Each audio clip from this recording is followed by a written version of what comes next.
अशरफ साहब को आमंत्रित करता हूं इस परिचर्चा में। अशरफ साहब, जब अमेरिका इस तरह की धमकी देता है जी, तो इस धमकी को कितनी गंभीरता से लिया जाए, और दूसरा, ये किस मिट्टी के बने हैं ईरानी जो सरेंडर नहीं कर रहे हैं? बहुत पहले एक बार आपने डिबेट की, तभी मैंने आपसे कहा था कि चूंकि एक जज्बा जब शहादत का आदमी के पास दिमाग में आ जाए तो कोई फर्क नहीं पड़ता। आप ताकतवर हो, ठीक है, हमें मार सकते हो, लेकिन हम लड़ते रहेंगे आखिर दम तक। अभी डिबेट में आपने शायद मेरे ख्याल से अराउंड 14 मिलियन के आसपास किया बताया था। 93.17 मिलियन की उनकी टोटल पॉपुलेशन हो गई।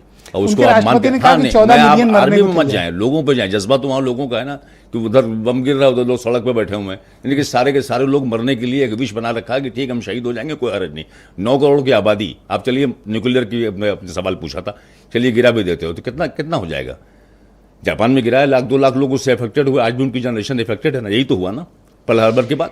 मुद्दा सबसे बड़ा ये कि अमेरिका सिर्फ बंदर घुड़की कर रहा है, कुछ नहीं कर पाएगा। 2 घंटे बाद आप देखेंगे, आप हंसेंगे मजाक की, ये कौन सा प्रेसिडेंट है जो बोल रहा था कि अगर नहीं किया तो मैं ये कर दूंगा, मैं वो कर दूंगा। रीजन उसके पीछे है, इनकी हालत खराब हो गई, इनको ये डर खौफ हो गया।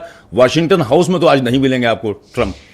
ICBM मारेगा ईरान आज अगर इन्होंने कुछ किया, और सीधे जाके वाशिंगटन पे गिरेगी। आज मेरी बात को कोई उनके पास मिसाइल, अरे आपको लगता है हर चीज जब निकालता तब आप कहते हैं मैंने बड़ी खूबियां देख ली उसके मिसाइल के अंदर। नहीं है सर, अब जब मारेगा 4000 किलोमीटर मारी थी, आपको यकीन था जब डेमोना पे मारी थी?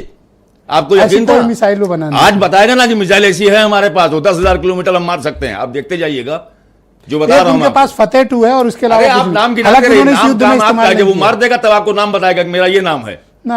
आप देखते जाइएगा। दूसरी चीज, उसने कहा मैं अपने न्यूक्लियर प्रोग्राम को आगे बढ़ाऊंगा, साफ उसने मना। काल्पनिक दुनिया में मत रहिए। सुन तो लीजिए सर, काल्पनिक दुनिया में आप हैं। अभी तक ईरान को आप ऐसे 3 दिन में जंग खत्म करा रहे थे, आप आज 35 दिन हो गए, हालत खराब। बता रहा हूं आपको, अमेरिका के भारतीयों के दिमाग पे हमारे इतना हुआ अमेरिका का हमारे दिमाग पे है कि हम समझते हैं कि अमेरिका ने कह दिया तो हमको बोलना नहीं है। ये बात है कि नहीं? इसको मानिए आप इस बात को। अमेरिका को पानी पिला दिया ईरान ने कि तुम्हारा कोई हुआ नहीं है। इसराइल की हालत मालूम है, 10,000 बिल्डिंगें वहां तबाह हो गई, इतने नुकसान हुआ। ये तो जानबूझ के भी गल्फ कंट्रीज में नहीं मार रहा है, सिर्फ वहां मार रहा है जो बेसिस। तो ये पाकिस्तान जो मांडवाली कर रहा है, ये सब तो मैं मानते ही नहीं, मांडवाली और किसी को नहीं मानेगा। ईरान का अपना एक मौका है। पहली बात, लिखित वार खत्म करो, लिख के दो कि आगे कोई वार नहीं होगी। दूसरी बात, सैंक्शन खत्म करो। हमारे 3-4 पॉइंट उसके इतने मेजर हैं जिसपे कम को वो मानेगा नहीं।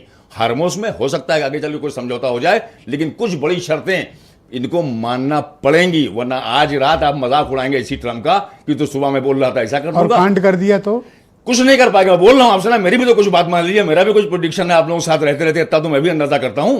1% मुझे खौफ नहीं, मैं बता रहा हूं कुछ नहीं होना है, और होगा तो इतना अगर जब होगा आप यकीन करिएगा, उसी ईरान को फिर आप कल को बैठ के कहेंगे साहब क्या बात है, क्या ईरान है यार, हम लोग तो चुबा रुस्तम निकला, वो क्या समझते थे आप? अच्छा, खत्म ही नहीं कर सकते आप उसको। ईरान डर क्यों नहीं रहा अमेरिका से? यहाँ तो लोग क्या करने डर जाते हैं। कहा उसके जज़्बा शहादत का है, मरने का। वो कहते हैं हसनी हुसैनी। अरे क्यों मरोगे भाई? अरे भाई है, हमारी इतिहास डील कर लो, डील 1400 साल पहले ऐसा इतिहास रहा। 72 लोग गए वहां, शहीद हो गए, यजीद के आगे नहीं झुके। आज का यजीद है ट्रंप ना, हमारे लिए ट्रंप आज का यजीद है, तो यजीद के सामने कौन झुकेगा? आपकी शरायत, आपने जो है एक तरफ बात कर रहे हो और एक तरफ जाके आपने मिसाइल। अरब वाले क्या है? क्या अरब वालों को तो अगर ये यजीद हैं, उनके एलाइज थे, अब क्या करें, प्रोटेक्ट करें। यजीदों का दोस्त कौन है? अरब वालों ने उनको अपना एलाइज थे, उन्होंने जगह दे रखी थी, तो उसका खामियाजा भुगत रहे। वो फिर भी वो लिहाज कर रहा है, ईरान वही मार रहा है जहां पे इनके अपने सेंटर्स हैं। आप ये कहना चाह रहे हो कि सुपारी दी है अरब कंट्रीज ने ईरान की अमेरिका को? उनके प्रोटेक्शन की जिम्मेदारी अमेरिका ने ले रखी थी। कहां प्रोटेक्ट किया उसने, बताइए? चलिए बताइए, कोई प्रोटेक्शन दिया कायदे के साथ? सऊदी के पास इधर से जो मध्यस्थता कर रहा है पाकिस्तान, एटॉमिक वेपन से लैस, सुन लो सर, सुन लो, एटॉमिक वेपन से लैस पाकिस्तान है, और इधर अमेरिका सैंडविच बना देंगे सर। बाहर करिए आप, चाइना रशिया की बात क्यों नहीं करते? जो सही मानूं बताता है, S-400 से मार गिराया, C-130 मारे कि नहीं मारे? आपको पता, आप तो पत्रकार हैं।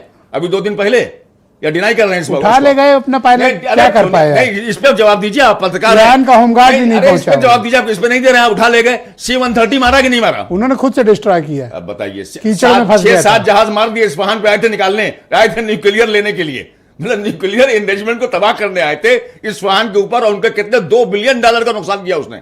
ये सब बातें चूंकि सूट नहीं करती, भारत पता नहीं क्यों नैरेटिव बदल रहा है, जबकि हमको अमेरिका के खिलाफ होना चाहिए। कह रहे हैं कि आप लोगों ने नैरेटिव को बदला है, ईरान के मुखालफत में बात कर रहे हैं। अभी देखिए आपके दूसरे पत्रकार आएंगे, जो है क्या नाम, वीरेंद्र सिंह साहब, वो और बताएंगे। साहब आपको ये लगा कि मैं ईरान के खिलाफ? जो लग रहा है ऐसा नैरेटिव अपना वही रखिए। ईरान हमारा जो है, अमेरिका दुश्मन है हमारा, उसने हर जगह हमको जलील करने की कोशिश की पिछले 6 महीने। अमेरिका से न लड़वाओ, पिछले 6 महीने हर जगह जलील की, हमारे प्रधानमंत्री को खामोश होना पड़ा। उसने बोला वार मैंने रुकवा दी, उसने बोला मैं जो है ईरान से तेल खरीद लो। वो कौन होता है हमको बताने वाला? अच्छा, खरीदेंगे नहीं खरीदेंगे? सभ्यता कह रहा है नष्ट कर देगा। उसने रशिया से बोला खरीद लो तेल। ये सभ्यता नष्ट करने की बात? कोई सवाल ही नहीं, मजाक है। तुम सभ्यता नष्ट करवाओ जिसकी इतनी पुरानी सभ्यता हो, 9 करोड़ लोग जहां हो, क्या कर लोगे तुम? आप देखिएगा ब्रजेश भाई, कल जरूर एक डिबेट करिएगा, उसमें मुझे बुलाइएगा। मैं संजीव श्रीवास्तव जी को आमंत्रित करता हूं, देश के जाने माने बहुत ही